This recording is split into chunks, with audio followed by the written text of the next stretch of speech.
I love just to do a bunch of stuff and I get bored doing one thing for too long. And then after a while, I'm like, I feel like I need to do something risky. The literal worst case that happens is 12 months from now, I crash and burn and I just go get a job. Worst case is not that bad. So let me bet on myself into that. Every single person starts at zero something. The moment you realize this random person who I'm never gonna meet ever gave me $1, you're like, wait a second, I can do this again. Okay, go do it again then. That's all entrepreneurs are doing is they find one thing that someone buys and they do it a million times. Welcome to the very first Advantage podcast. We appreciate you tuning in today and would love your feedback. Today's guest is Daniel Berk. This is going to be a fun one. Daniel was one of the first employees at beehiiv, helped grow that business from almost zero when he joined to over $30 million in ARR. At the same time, he built his own business while he was a very successful employee there in podcasts, became the host of MoneyWise, which is one of the largest startup-focused podcasts out there. Really fun conversation. We're going to dig into a lot of these different topics. Really excited to have him on. A quick one before we start. This show is brought to you by Propel. They find brands like yours exceptional marketing and operational talent in the US, LatAm markets, and beyond. For now, the links are in the show notes, and all of our listeners get 10% off your first hire. Okay, let's get into it.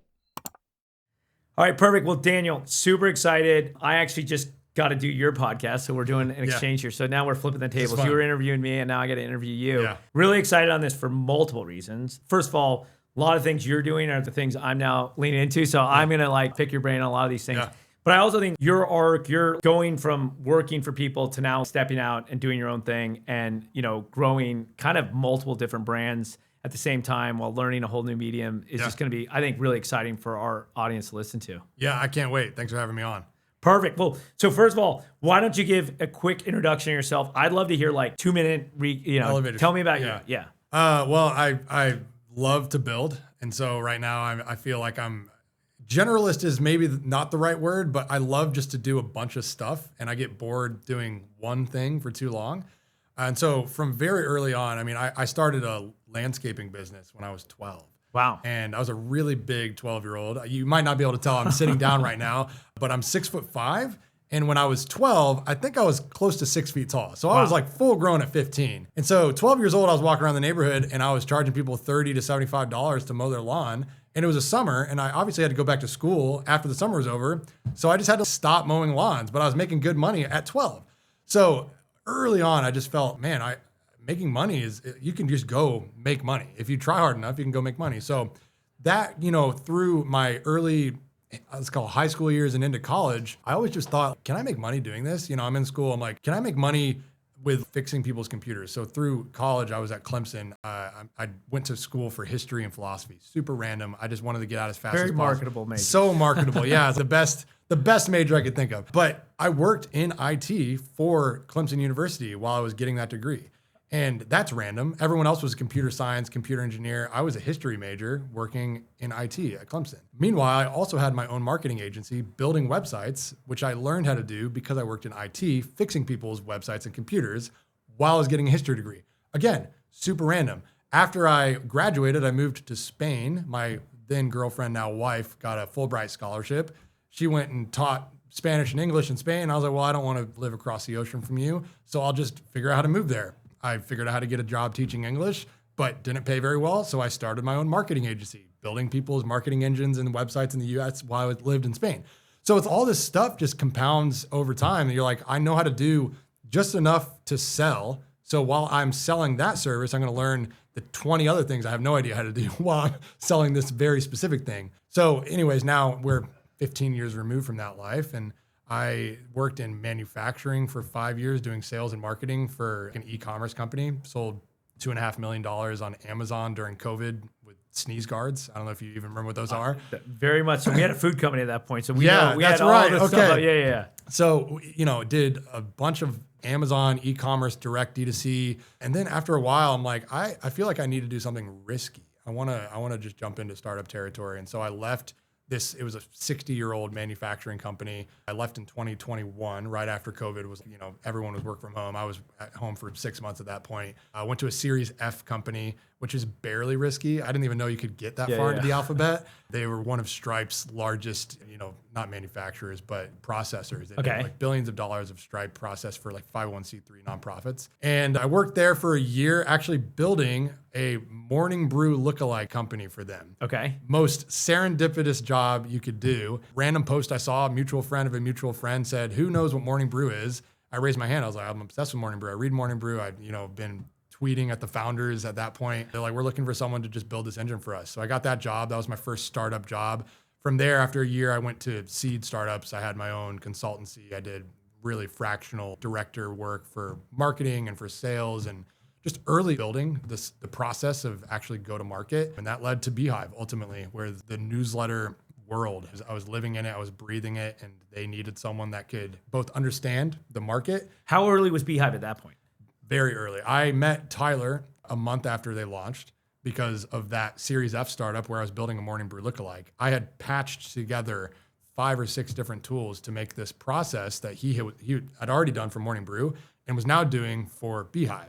So I reached out to him. I was like, hey, what you're doing is awesome. If it does what you're saying it will do, it solves all of my problems. So we stayed in touch. I actually interviewed for the first employee. Wasn't a good fit, and I will say that now and would have said that then, but I kept in touch. I was like, dude, what you're building is awesome. So I started bringing a lot of my clients from their different, dilapidated platforms over to beehiiv. And then about 7 or 8 months later, he hired me as the first go-to-market hire. Well, so beehiiv, so we launched our newsletter on beehiiv. So I got all the benefit of all the hard work. I never had to stitch all the things together, but platform's awesome. It's so great. you joined that, how much was that doing in revenue when you joined? How big was that business? I don't remember the exact number we're doing in revenue. It was less than $1 million. And I remember because we celebrated $1 million. It was 12 of us. We did a paint and sip virtually.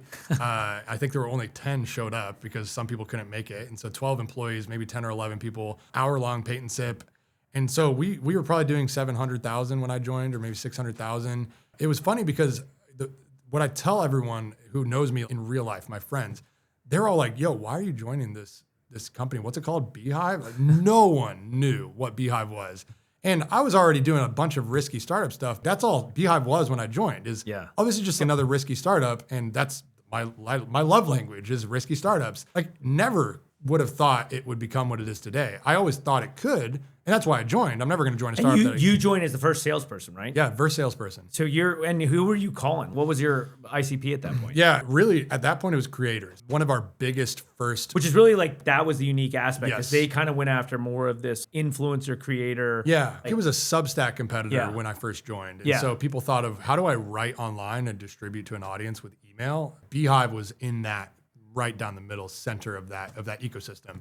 As I joined, I built out a real enterprise process for the company. And there were no enterprise customers when I joined. Enterprise being, people with hundreds of thousands or millions of, audience members, subscribers, podcast listeners, whatever that audience looks like. It was a lot of creators going from 0 to 1. Someone who says, I don't have anything, where should I start? I know Morning Brew because I've read Morning Brew. I know The Hustle, some of these different opportunities out there. They wanted to start. So we were going after them. But every now and again, you'd get someone that says, hey, I have a really big audience now. So we knew the product market fit was, oh wait, if we can serve this audience that knows we exist now and has huge audiences already, then we could actually go up market quite effectively. And so I really created the system that helped to build out a real sales, team, a sales process, a sales outbound motion from effectively nothing. And that's the number one thing, at least I see with a lot of SaaS, is if you start really small. Yeah. At that lower ICP and then build the features. One, you're going to get some breakouts, but then the product's actually going to be ready to get enterprise. Because imagine when you guys started selling enterprise, it is a whole nother beast. Oh, it's crazy. I mean, you would mention one word and they'd say, all right, we need SOC 2, we need InfoSec. We don't even know how to spell SOC 2. What are you talking about? SOC 2, what's that? And it's funny because we eventually matured out of this, but early on, we would build the enterprise solution when a customer said, we need this. Yeah. Like, we'll pay you, here's money, but we can't pay you until you build specifically this. We're like, okay, we'll build it. Done, build it. Here's the, have a base of customers. And exactly. Yeah. And so we really touted that as our nimble product velocity of, hey, 20% of our roadmap at that point was dedicated to customer What did feedback. that sales growth team look like underneath you? Like how big did that team end up growing to? Yeah, I mean, when I joined, we had no solutions team, we had no sales team, we had no customer success team. And so I was end to end. We eventually hired a customer success team fairly early on, but I mean, when I sold, it was passed to who? There's no one else after the sales process except customer support, and we had a support team. I was the first, and there's now in the company, there are 4 AEs and a VP of sales. There are 5 or 6 solutions engineers and probably 8 to 10 customer success managers. Oh, wow. 140 employees. So it really did scale. Do they report how much revenue is now, or can you share that? They reported 30 million ARR, which I Okay. can say. Yeah. So that's the most recent as of, Nice. June And you went into 2026. chief evangelist, what is a chief evangelist? It was the Yeah, first time chief I've seen- evangelist is funny. I remember that was originally just like a self-given title. I remember texting Tyler Denk. I was like, hey, I'm just going to start calling myself chief evangelist. Is that cool? He's like, I don't care. It's funny. Our brand online, I don't know if you've seen any of our idiotic banter on Yes. LinkedIn, but a lot of what I think makes beehiiv human to people and removes some of the facade of where a lot of the competitors were in this ecosystem. If you go buy something from MailChimp, there's no real human behind MailChimp that you can like personify. Oh, MailChimp is this human. Yeah. beehiiv, you think of Tyler Denk, you think of Daniel Berk, you think Yeah. of all the different C-suite, the people who are actively online. So Tyler and I created very intentionally early on this irreverent dumbness online where he would say something like, I remember when I posted, hey, I'm leaving beehiiv and here's all this stuff, he commented, he's like, you never even worked here. And he got almost ratioed me, but we're still doing that even after having left. And so chief evangelist, I just co-branded myself with the company early on, not intentionally.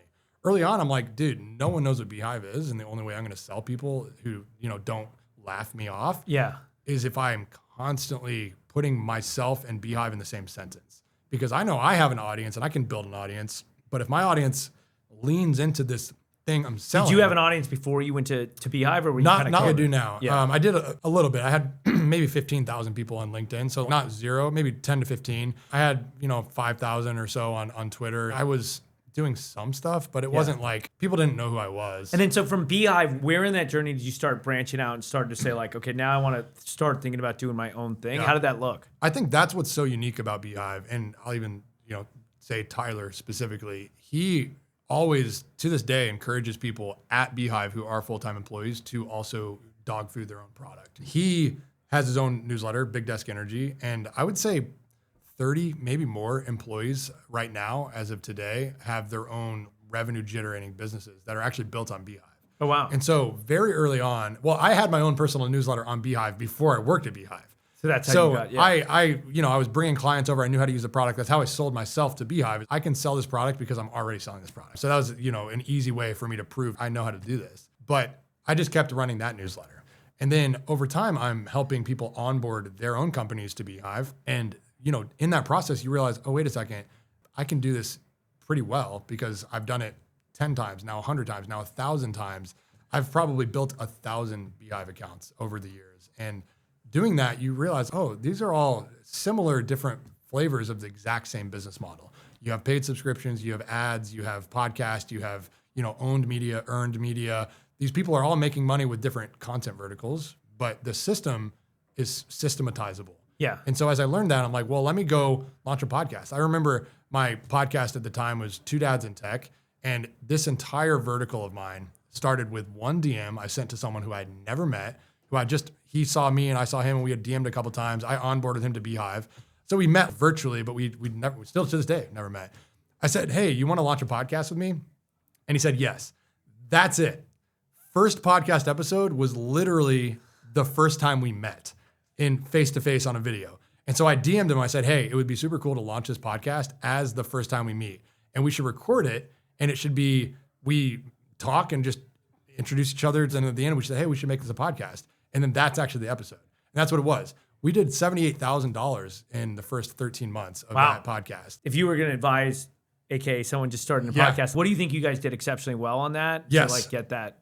There's a lot I think we did that more people should do. The first one is what I think more people have found out now about since TBPN sold to OpenAI. We clipped the mess out of our podcast. And so every single week we recorded one long form podcast. Sometimes we had a guest, sometimes it was just him and I bantering with each other.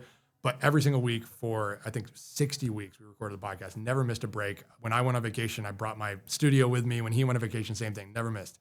But what we did is we hired an offshore team who clipped every video into 3 short form videos every single day of the month over and over and over again. So we posted 3 short form videos on Reels, 3 short form videos on TikTok, 3 on LinkedIn. And at one point we were doing X as just well. Content. Every Figuring day. out. So the engine in media, Yes. the machine you're building is a content engine. And A content engine. Yeah. It's just how do you create content on content on content? Yes. And we also leaned into our existing audiences. So I, at that point, throughout had gotten to 20 to 30,000 on LinkedIn. And he also had 40 to, at the end, about 55,000 on LinkedIn.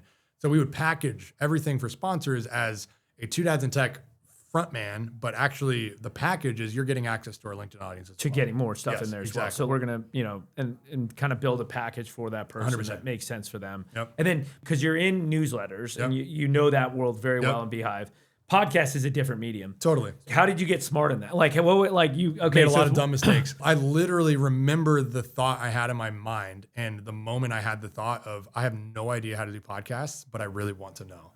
And so I just tried long enough and hard enough. And getting a co-host was a really smart decision because you're always in it together with someone else. Yeah. I think actually a lot more people who have no idea what they're doing should have a co-host because you don't have to script everything if you're talking to someone. Yeah. If you're talking to a camera, you say something or else what do? There's no pausing. And so I think some of it was finding the right co-host who was equally as idiotic as me and willing to make a ton of mistakes, but just being consistent. Some of these episodes, no one in the world's going to listen to, but it's a rep. If you can get enough reps in, you're going to get better at something. Where did you kind of start? Like your vision was like, we're going to do this. And then what actually resonated with people? Yeah, guests. To be honest, it was every single episode we had that performed better was always a guest. If you look at just the episodes we did with guests versus the ones that were just banter between Troy's his name and I, it was like night and day. And so eventually we got to the point where he and I both had to decide, okay, to do this right, we either need to make this a thing and make it a business. We were spending 1 hour a week on it. For the first 12 weeks, we spent more than that to optimize the exact way we would delegate to an offshore team. But eventually we literally were doing 1 hour of work every single week. Wow. He had his own company. I had a full-time job and that was all we could do. So early on, literally day one, we're like, we are only going to do this if we don't have to waste our lives doing it. But when we realized, we can make 6 or 7 figures doing this, we have to waste our lives if we're going to keep going this way, or we got to shut it down. We just decided, let's just go on hiatus. So he's out right now, which is fine, amicable, great guy. But now I'm literally right now, I don't know what to do with this podcast. I have a conversation with the podcast advisor next week.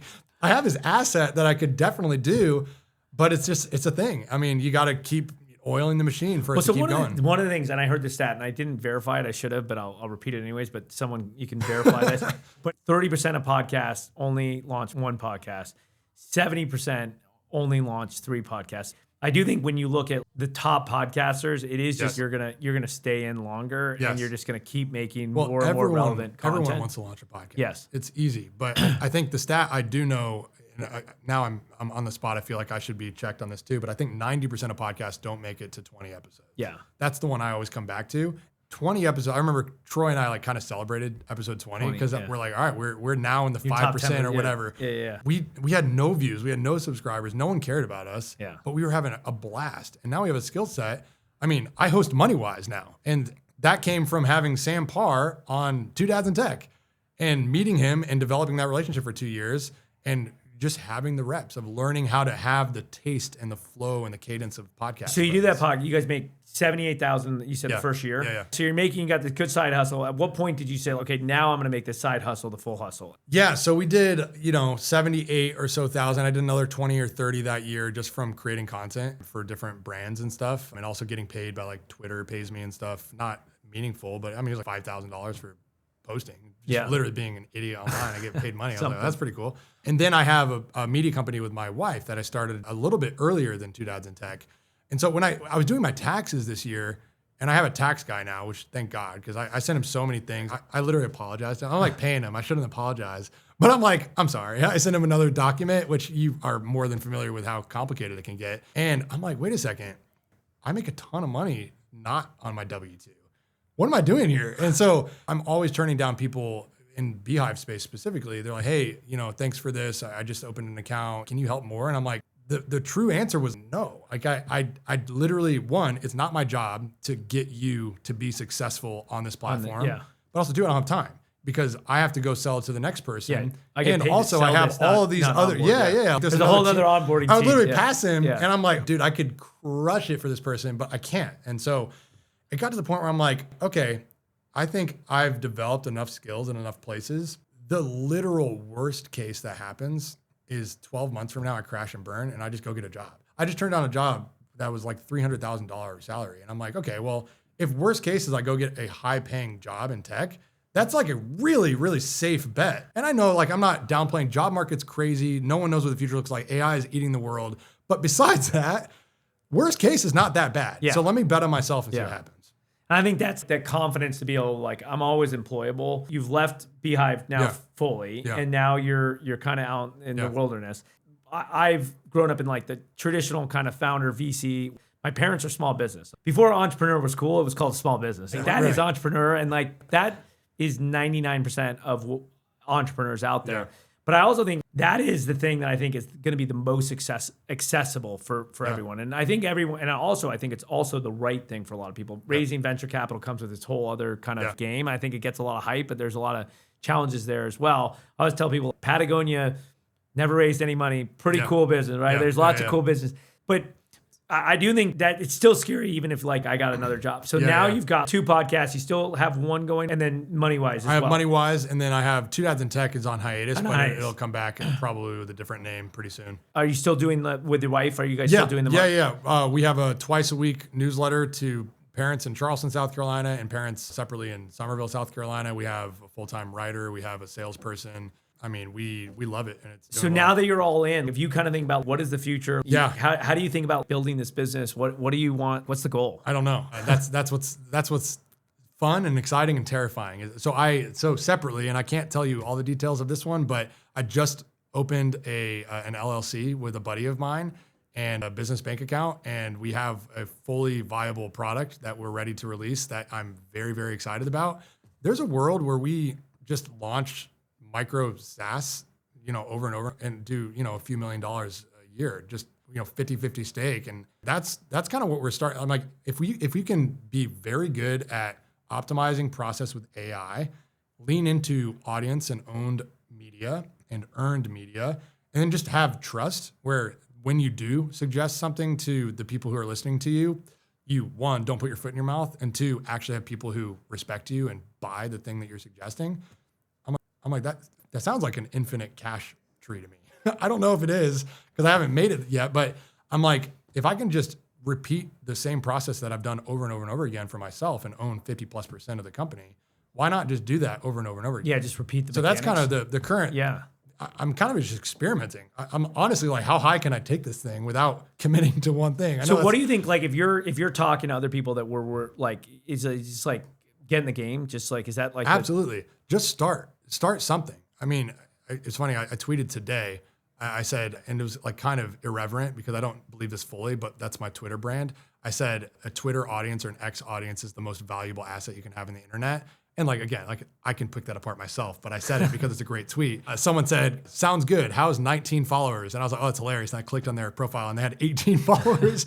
And I haven't responded to them yet. I will after this, but that's great. Like that person just started and they have 18 people listening to them. Like it is kind of laughable. It's not a lot. It's not going to make you any money, but eventually it will. And every single person starts at zero at some point. You got to stay. I mean, I was just talking the other day and I was talking about when we started Freshly, I used to refresh my Google Analytics, which would show us how many. That's the only dashboard we have, but that would show us how many customers, how many orders.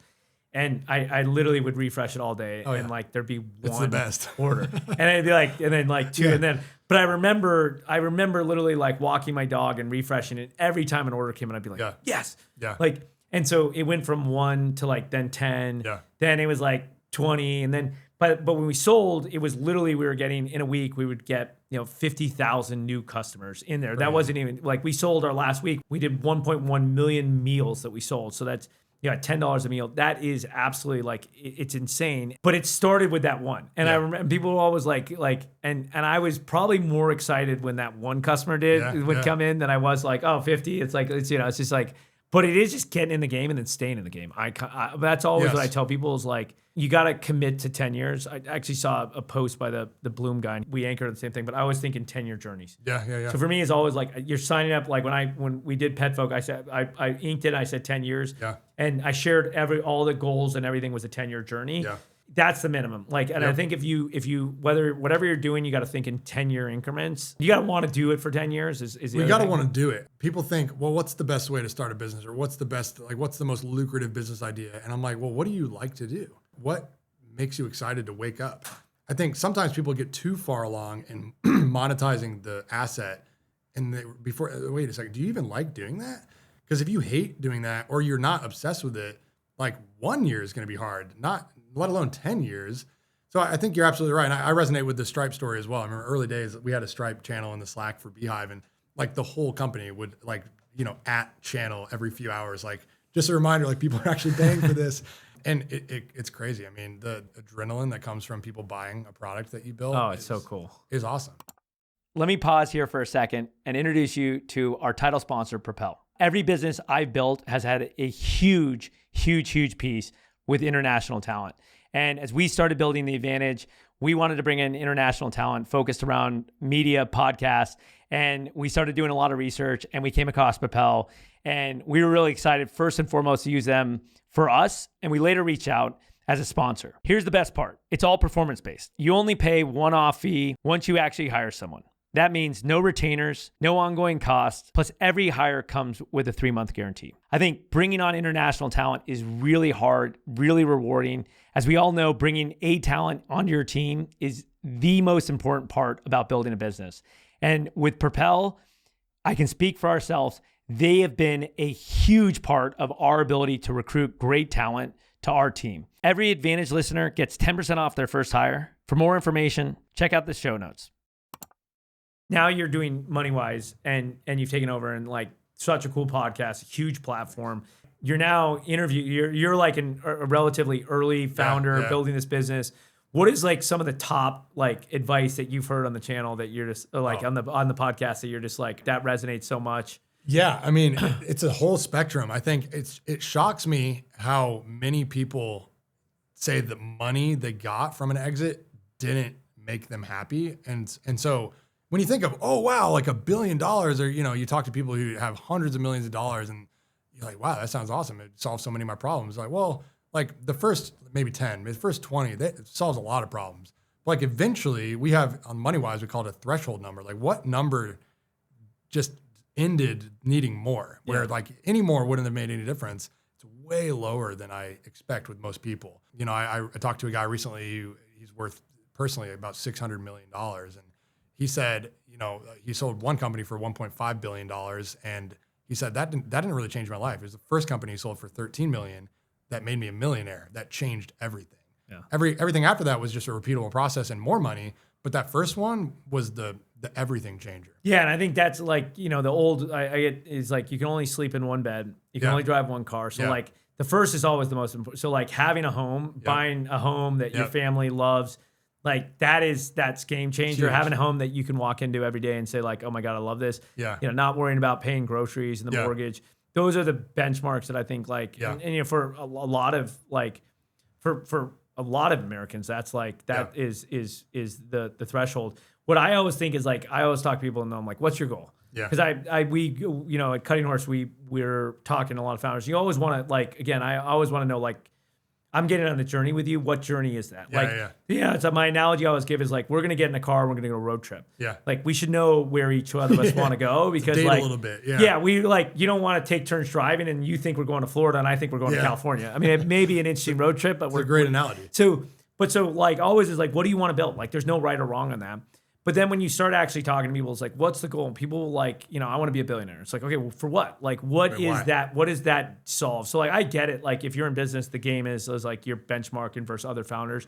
But I'm like, under the hood, what do you really want? Like when you get to most people, it's like, oh man, I've like really the number's a lot lower. It's like, it's that 10 million mark. Yeah. Whereas like, you're like, okay, I want to like have a great home. Okay. What does that look like? Okay. It's a $5 million home. Okay. Well, you put a down payment on $1 million. And then it's like some degree of cash flow. And I always think like, the small business, the owned business, and I talked to a lot of it, and I think it's just, really excited to have you on the podcast, because I think it's like building the job, building a dream job. Yes. And if you can build a dream job that you wake up stoked, you're learning every day, you're talking to great people, you're building your network, you're trying new things, you're able to pay for things. Like, that's the goal. Like, to me, it's like, that's freedom. The first goal. That's freedom. It's what it is. And I was just talking to a friend of mine who I had to like question it. He said he's never made his first dollar online, which nowadays is like actually hard to believe. Sometimes when I talk to people, I'm like, are you serious? Like, super smart guy.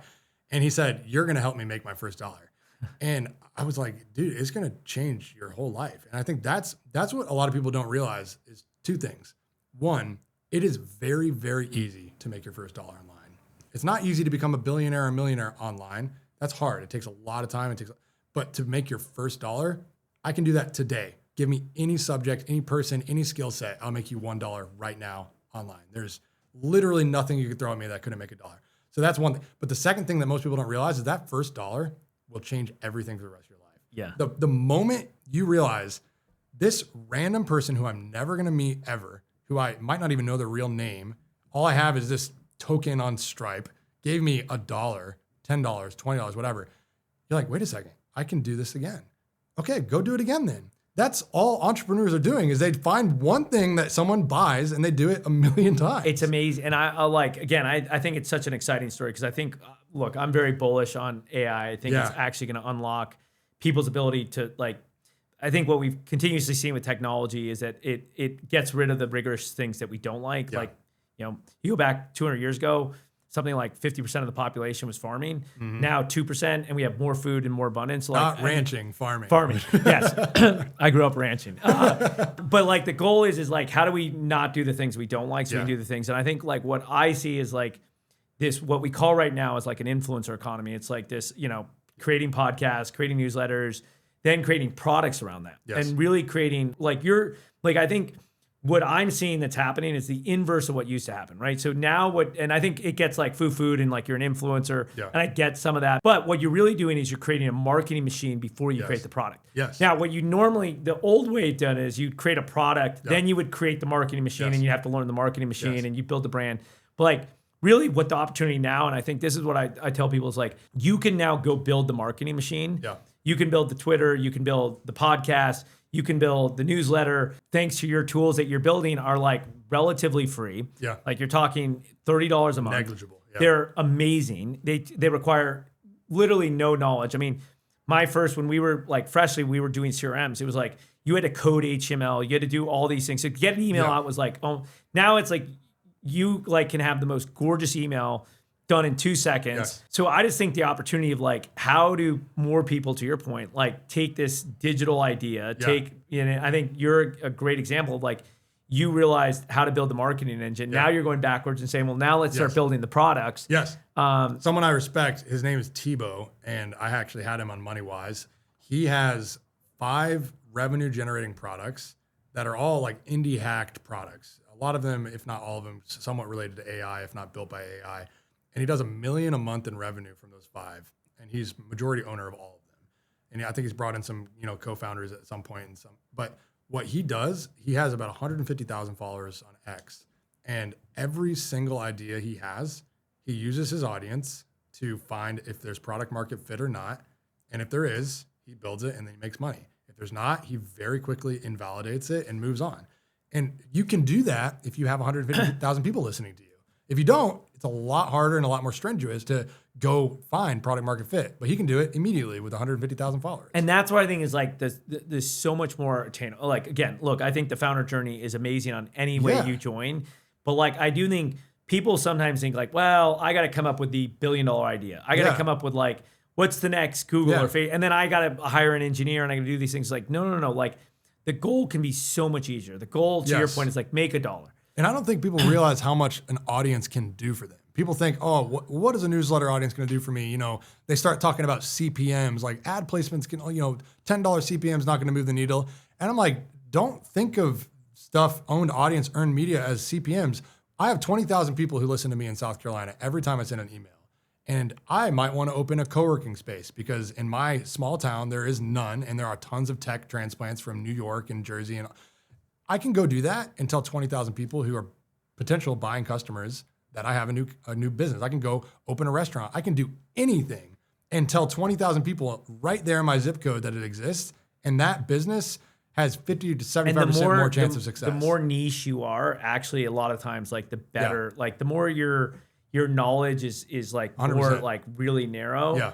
I love, like, I'm a big YouTube fan. I always tell people, like, I think it's like the best bang for the buck on everything. It's awesome. But one of the things I love is going down these like rabbit holes of like things that people are insane professionals at. Yeah. You're like, I can't believe someone does it. One of them, and the views that these guys have, but one is restoring golf clubs. Yeah. And it's satisfying too to watch. Completely satisfying. And then the other one that just blows my mind, which is and I'm forgetting his name, and I'm sure, please leave in the comments or tell us, but it's this guy who mows lawns. He goes to people's houses. Oh, dude, I love that one. So, and they're like dilapidated, like foreclosures, basically. So I'm doing, and I was talking to like our team, and I was like, guys, the economy is changing. Like, you could own a landscaping business, and you could then go out and or you could own this business who's creating content. The last video I looked at, he had 1.5 million views on. So I was doing back of the envelope math on like what he's making on that. Yeah. So I'm like, this guy does one day where he creates one video. The editing's very, very not high end. Yeah. It's just him. There's no one. This guy's probably making $100,000 per episode that he's doing, and he's doing an episode a week. And that's like, but now he's building this brand where he's got 1.3 million. So now he can start building his own mower. He can build his own And so the thing is like when you get that many eyeballs, and I think this is like, when we built Freshly, we built the product first, and then we built a marketing machine. And our marketing machine was all about paid ads. But we spent, in order to build that business, I'm guessing we handed over probably in the magnitudes of 200 total, maybe more to Mark Zuckerberg, 200 million to Mark Zuckerberg. We said, here you go. Now, in turn, he created, maybe it wasn't 200, it was probably 100, but we created over $2 billion of revenue in that business off that. So it was a very good ROI. But if you have people following you, if you have people watching you, and I'm always like, people are like, I don't have anything. I'm like, do you mow lawns? That's what this guy does. And he mows lawns. And what he can do with that money, I mean, the lawn mowing guy, but also like people, there's a lot of people that go, just like randomly do something generous for people. And, the comments are always like, oh, you can't film people like that. But what they do with it is hey, here's $1,000. Your story resonated with me. Sometimes they're like undercover and it's like a whole sob story. But then a lot of times you'll see, hey, we talked to them after and we made a GoFundMe for this person. And with their audience of 1 million people that watched, I mean, I've seen people raise $1 million+ for these random strangers that the first video just, here's $1,000, thank you for doing something kind for me. This is on video. And obviously I'm sure they get people's permission, but then they go raise $1 million. They change people's lives just from their audience. And that's when then people are like criticizing. You're like, even if the guy is making money off that, like net is the guy got $1 million. Yeah. He got $1 million on this. So like, I'm pretty sure like you. Mr. Beast is so funny because I personally love Mr. Beast, but he gets flack for like, you could, with all this money, you could blah, blah, blah the world. And he has his own philanthropy arm where he goes and like literally like saves people's lives with hundreds of millions of dollars in philanthropy. And he makes videos about it. And people are like, this is terrible. You shouldn't make video about like, recovering the sight of the blind. He's like, how do you think I pay for this? Like the video is paying for their eyesight. Like, but he can't win. And so there's this whole people game that are going to hate out there. And I do think like that is part of this of like putting yourself out there, doing things, no matter what it is, whether you're doing a product, whether you're doing is like haters. There's a lot of haters out there. And it's easy on the beginning to hate, your Twitter guy. When you have 19, it's easy to hate on that. Yeah. But like at the end of the day, every single one of these businesses started there. Like everything starts there. That's the journey. It's getting in the game and then staying in the game at doing something you love. Yeah. Where do you think, like, what do you really, so you've got the product coming out. What else are you really excited on? Honestly, I'm excited about AI. And I know we've talked a little bit about it already, but I think people who understand the human behind the technology, like I just consulted with a company doing email last week, and I was like, hey, you got to remind yourself every single person that gives you their email is a person. So don't get fooled by like, oh, my list is growing. No. More people are giving you their information. You have to think of your audience as individual people in a room. You think of 1,000 people in a room, like that's a lot of people. Yeah. But then you think, well, 1,000 email subscribers is nothing. It's like, well, what about 1,000 people? So I start there, but what AI does, if you understand that, if you understand your audience are people, it accelerates everything. If you understand that first, if you know, in my opinion, traditional growth, traditional marketing, the systems that you can use to scale something from 1 to 10, from 10 to 100, AI can make all that happen much faster. And I think you can validate ideas much more quickly. What do you think some of those examples, like using your kind of like, you know that they're humans. How are you using AI now to kind of like, to really accelerate that? Yeah. So I have an audience that trusts me, and I speak very like openly on Twitter and on LinkedIn. And I'm like very irreverent. I just like I literally say what's top of mind. But with podcasting, clipping is very time intensive and usually requires a team that knows what they're doing, or there's a lot of AI tools out there, but they're not great. So I created my own agent with Claude that scrapes 100% of what I do in every long form video and finds the transcripts, and then gives me every single day, 5 timestamps of possible clipping opportunities. And all I have to do is click a button to approve that timestamp. It will go create it from YouTube. It'll literally download the YouTube video, create the timestamp of the video. And then with my voice, which I've given it something to the effect of 60 or 70,000 different posts that I've written on X and LinkedIn over the last 15 years, it knows how I write. And so it'll also draft a post for me. So all I have to do is review the timestamp, review the video, review the post, edit a couple things because I always want to, have my own human touch there, and then post it across 3 different platforms where 50,000 people are listening to me. And I can do that. I can do that every hour for the next 20 days tonight. The thing that I always kind of phrase like to people is like how to think about AI is like in the old days, you could have done that. What you would have done is you would have hired someone exactly to do that. And they would have worked 7-8 hours. Yeah. And then but like now that someone is an agent. And I think it accelerates you like today to basically have this massive team underneath you. I still believe you got to have the man in the middle at least today to kind of make sure, because it's good, but it's not great. So there's got to be that approved process in there, but it accelerates. So that's an amazing example. You're using kind of the other areas that you're kind of thinking about, or areas you like thinking of how to explore. Yeah. I mean, I think you already sort of touched on it, but I call it like the junior employee. And I hate it. It sounds so like the connotation surely is not good. I'm sure I'm going to get flack for this on YouTube, but like junior employees are replaceable. Any engagement's good engagement. Yeah, that's right. That's right. If you hate me, tell me in the comments. Yeah. Junior employees who don't have like highly effective skill sets yet, you're starting from an area in history where like you have to have something that's better than AI, or else someone's going to choose AI over you. And so I think when I think of how do I use AI, I think of all the different needs I have that I would like to hire someone for and either don't have the money or the wherewithal to do. I'm like, well, can AI do that? And in a kind of scary way, the answer is yes, like 90% of the time, which means 2 things. One, I don't have high leverage enough needs in some of these businesses yet, which I get. Once the leverage becomes high enough, like a human's still the right opportunity, I think, in most cases. But you can scale, and that's why I think this is such an exciting time, is I have all these different little micro companies that I'm leveraging AI for to almost be like I don't want to say chief of staff, because I think there are people who have had like AI chief of staffs, like really well done. I don't have that, but I do use AI for everything. I mean, even something as simple as Wispr Flow is a tool I use, and this is not a paid placement at all. Anyone listening, I love Wispr Flow. I use Wispr Flow. I love Wispr Flow so much that my wife, who uses Siri and started hating Siri with the most recent update, which if you're listening, Tim Cook, please make Siri better. It's so bad. But also push this way up. So high. Yeah. Like, please. But Wispr Flow, I was like, babe, you gotta. And I tell her about AI stuff all the time, and she's just like, that doesn't change my life at all. But Wispr Flow, I was like, I'm installing Wispr Flow on your phone, and you're gonna see. And so she uses it now. And so I'm like, there's this middle ground. Apple AI needs to buy Wispr Flow. Yes, if please. you're Tim Cook and you really buy Wispr Flow, put it so we don't have to go sideways. Stupid swipe. So it could just work. I want it to work. Oh, dude, I could talk for a long time about Siri. Here's the one thing like for young people out there, if there's young people listening, this is the one, and we're hiring a ton of these people. So I'm telling you, the great thing about AI is like since ChatGPT 4.0, which is what, 2 years ago. Forever ago now. So no one has more than 2 years experience.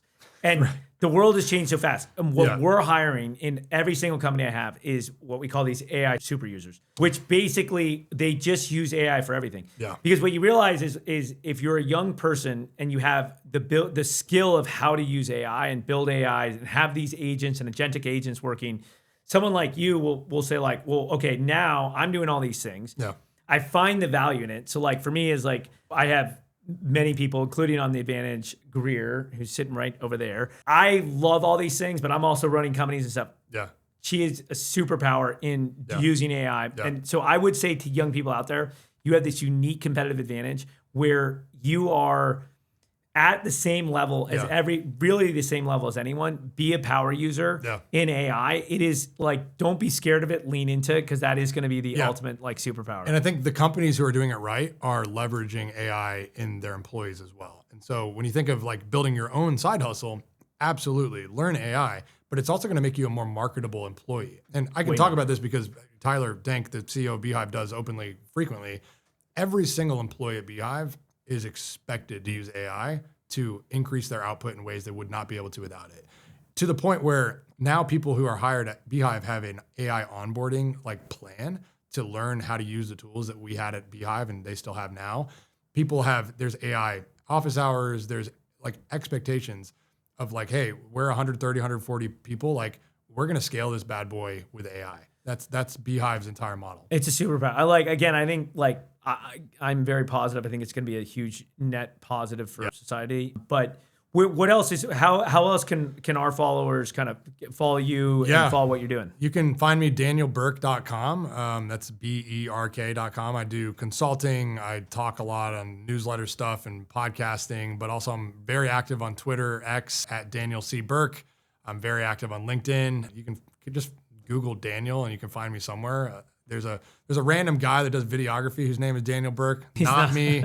That's not me, although I'm sure he appreciates this plug. But I mean, you can reach out, talk. I'm a real person. I'd love to have a conversation if anyone's interested in chatting about this. And then a few final questions here that I always love to ask is like, outside of your podcast, what are a podcast, a show, something you think is like everyone should be, if they're not watching already, they should be all over? Yeah, there's a guy named Chris Corner. It's spelled like Koerner, I believe. He's like I don't know if he calls himself this, but he's like a serial entrepreneur. Just has a bunch of cash flowing businesses that he starts and sells and buys and starts and sells. And he has a podcast called, I believe it's called The Corner Show.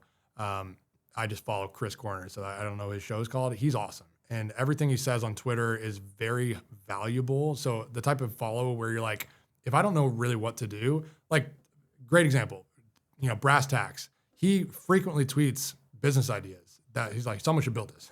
Like, so if you literally don't know where to start, just go follow him and do something he suggests. So that's a great follow. I don't know. There's so many awesome people. There's a girl called, her name is Millie. I can't think of her last name. I'm blanking right now, but she has a company called Generalist World. Okay. And she is like touting her whole brand right now. And she's doing quite successfully this way, is like putting generalists on a pedestal. Like, hey, here's these people doing super random, almost like goofy things to make money. And here's a list of them, and here's jobs that they have available, and like here's companies that they've started. And so she has a podcast and a newsletter. She does really well. But I don't know. I really resonate with people who are just making money doing like funky stuff. I'm like, wow, I didn't think of that. So I also love like we call like practical edges, which you gave a few. Claude, Wispr Flow. Yeah. What else? What else is like do you think is like an edge that like makes people just? Yeah, I think everyone should open, whether it's Lovable or Claude Code or Codex or Replit, like build an app. Every single person who's like, I don't know where to start with AI, like don't Google how to start with AI. Choose the tool and ask it, how do I do this thing? So I've built like 5 different apps with Replit. I've built even more than that with Claude Code. And right now, like I pay for pro plans with Claude and Replit and ChatGPT and Wispr Flow. There's like several others I'm blanking right now, but I'm just constantly flirting with AI, trying to figure out like, what are you capable of?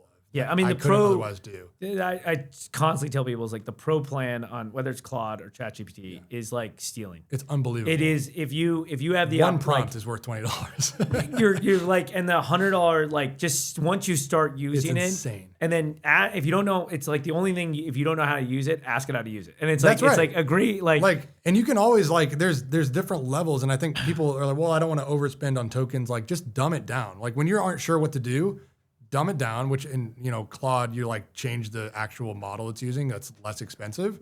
Dumb it down and be like, hey, I don't know what to do. Help me think through this. And it'll do it more cheaply than like Opus will, where it's very expensive and high power. So it's like there's ways to leverage AI that's like literally, like you said, like it's literally free almost. And what I found is like, so I'm like most founders, I'm fairly opinionated. I have a strong opinion. And I think when you have an idea, like you often kind of get sensitive to that idea. Yeah. So what I use Claude, and I just wrote about this in the newsletter, is like I use Claude a lot as like you have to play the other side. Yes. Because what I'm willing is like it's super smart, and I can give it all these things, and I don't then get emotional because it's not like a person I know who I feel like is like and so a lot of that just like it one like pokes holes in bad ideas. Two, it like sometimes reinforces that I'm like, no, I feel really good about this. Yeah. But like I do it on everything, and I just like my title of the thing is like you have a McKinsey level consultant for free. Yeah. Like why would you not ask it questions? No, You can ignore, but like why would you not just be asking all these times? And like I just think like for a founder hack is like push things in there. Yes. And then you can always ignore. And I'm not saying like you should let like AI direct your life. I think, but like I'm just saying like it gives you. It's another thought partner. It's relative. It's basically free. It's an advisor, if nothing else. I mean, I have an agent I built that is connected to every single bank account I have, which is some people would say you're crazy for doing that. It is what it is. It's a SaaS, so I paid for the SaaS, but then I built the agent. I can't think of the name right now, and I probably shouldn't plug it just in case they go to jail someday or something. But it's an amazing tool that I've connected every investment, every bank account, every piece of cash, every credit card, everything. That now knows the way I spend, my patterns, my behaviors, my investments, my whole portfolio. And I can ask something as simple as like, hey, I want to take my wife out for a nice dinner. Like, where should I go and how much money do I have to spend? To, I'm trying to plan a family vacation and I have, this amount of money in this area, nicety in mind. Like, is that something I need to save for, or do we have the money right now? And I get an instant answer with real data from all of my bank accounts. And they might even say, you do have the money, but you need to take it out of this, illiquid asset. Give yourself 3 weeks. I mean, it's amazing. It's literally like I'm sitting next to a financial like having advisor. one of the best financial advisors. It's so cool. I mean, it knows everything without thinking because it's AI. It's like, so there's so much leverage that I think people they're learning. I mean, I'm not the smartest AI user in the world, so we're learning this, but like there are so many people who have not even tried yet. And you just got to try. You got to try. Well, this conversation was amazing. We're running up against time. Thank you so much for Absolutely spending some time. I can't wait. I'm going to, on the side, get all these hacks on how to build newsletters really quickly. But thanks a ton. Thanks for having me on, Mike. All right. Have a good one. You too.